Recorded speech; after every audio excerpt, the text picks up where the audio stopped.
গহরজানের কাছে নিজে খুনের আসামি কয়ে পরিচয় দেওয়ার কি দরকার ছিল ভাই সাহেব?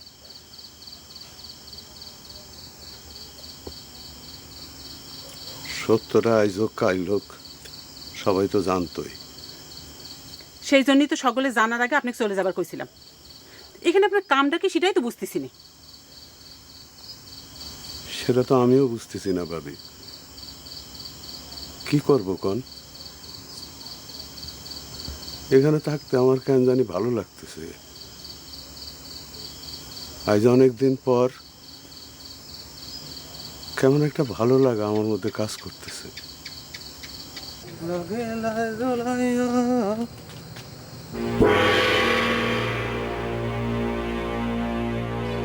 এখানে আপনার ভালো লাগার কি আছে? আপনার দোস্ত থাকলে তাও না একটা কথা ছিল। আমার দোস্ত নাই তাতে কি হয়েছে? আপনি তো আছেন ভাবি। হ্যাঁ, সিনেমা ঠিক জানি শুরু হয়ে গেছে নুরু। বিনা পয়সার সিনেমা না দেখলে তো আফসোস করবি বেটা। আছেন, গহর আছে, জহর আছে, এইসব কারণেই বোধহয় আমার ভালো লাগতেছে। আপনার ভালো লাগলে কি হবে? আপনি খুনের আসামি যাই না, জহর গহর দুজনেই আপনাকে দেখে ঘৃণা করা শুরু করেছে। আমার মনে হয় আপনার এখান থেকে চলে যাওয়াই ভালো। আপনি কেন আমার খেদায় দিতে চাইতেছেন? আমি তো আপনার কোনো ক্ষতি করতে আসি নাই ভাবি।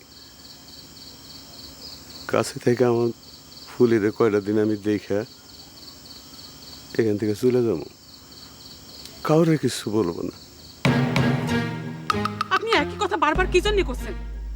আপনাকে আমি কতবার কব যে আপনার ফুলি পাইছে নাই? আচ্ছা না থাক ভাবি, আমার বিশ্বাসটা নিয়ে কয়দিন এখানে যদি আমি থাকি আপনার কি খুব অসুবিধা হবে?